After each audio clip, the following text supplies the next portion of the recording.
When I die, I want my celebration of life to be a party. Tie-dye required, and inappropriate stories about me highly encouraged. I want the whole thing to climax with a group jazzercise flash mob. My friends will sashay to Beyonce and grapevine to Bieber, because that is how I want to be remembered.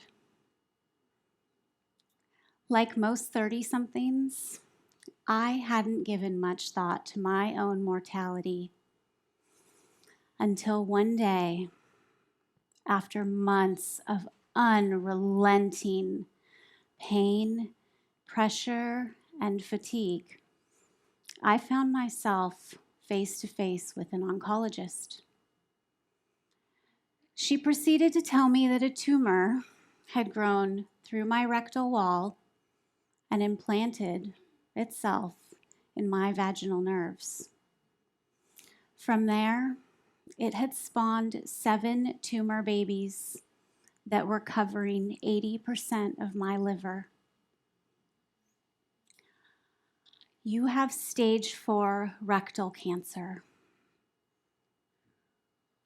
I can't cure you. Without treatment, you have months to live.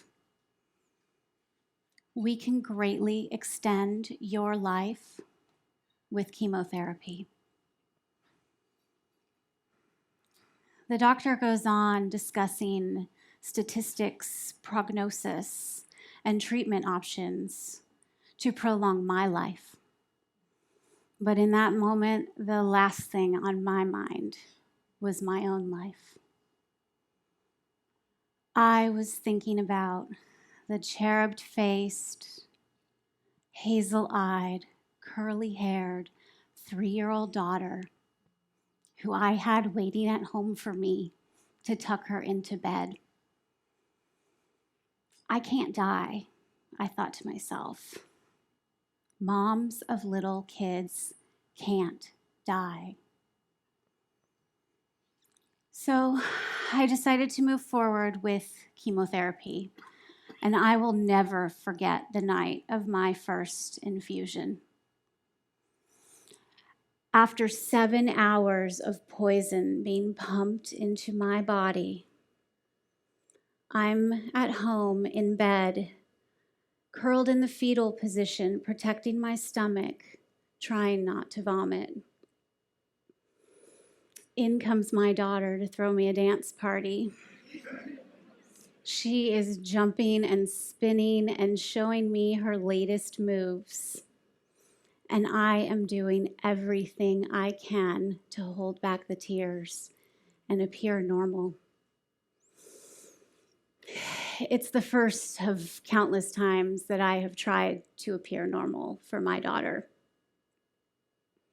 One time, just shy of her 4th birthday, she visits me in the hospital. She catches a glimpse of the 30 or so staples that are holding my stomach together and casually says, "Mommy, are you gonna die?" The words shatter my heart, but I answer her truthfully. "Fiona, my love, everybody dies, and I am doing everything I can to be here as long as I can for you." My secret shame, in that moment, I would have given anything to die. I can't count the number of times that I have asked my husband to kill me because the pain is so real. Living in this body makes me angry. After 5 major surgeries, my stomach is a war zone of scars. I'm unrecognizable when I look in the mirror and see the colostomy bag that now collects my feces and dangles off of my body. I'm angry that I can't be the type of mom that I want to be or that Fiona needs me to be. Energetically, I just can't keep up. I'm even angry at the type of cancer I have. I sit in a support group, me with my missing rectum in a sea of missing breasts, and think to myself, fuck, if only I had breast cancer, then I wouldn't feel so alone, and thousands of people would march for 3 days on my behalf.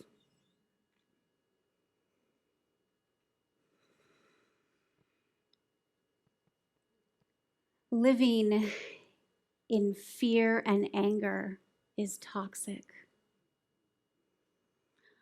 And at some point, I decide to take control over my life.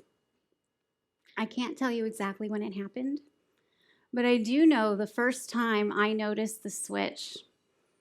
I was having lunch with a girlfriend at the Kremer house, and all I wanted were these donuts, apple cinnamon covered with fresh whipped cream, but on the dinner menu. I decided to play the cancer card by flashing the chef my bald head, and he had no choice but to make me those donuts. I enjoyed the shit out of those donuts. And they became a metaphor for me to live my life and savor every single moment. I made a bucket list, and it's 100% about making sure Fiona will know my memory. I make her a birthday card for every year from age 7 to 21. I have my friends write letters to her adult self, sharing stories about me throughout my lifetime. And I start a nonprofit in her name. I have been on this roller coaster of terminal cancer for nearly 3 years now.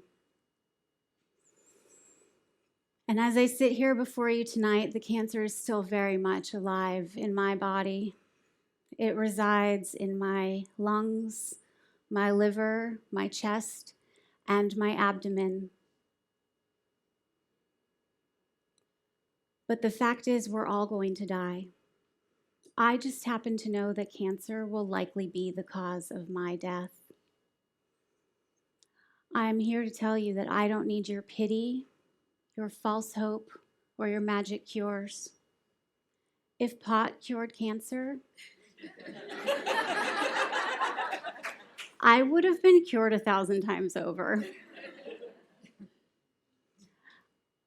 I don't want prayers from your Heavenly Father. And fuck your positive attitude.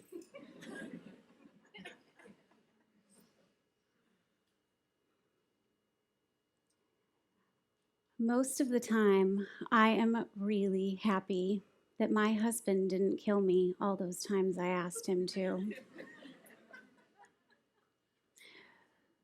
Because that would have robbed me of the many milestones that I have experienced in the last few years, including walking my almost 6-year-old daughter to her first day of kindergarten in August, a day nobody expected me to see.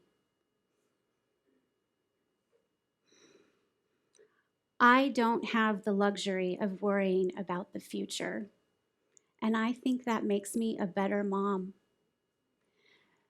because I have no choice but to live in this moment and for this day only.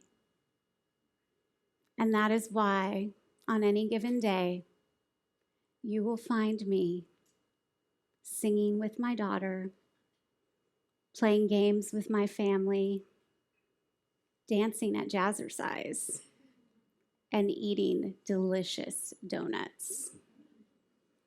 Because that is how I choose to celebrate the life that I have now.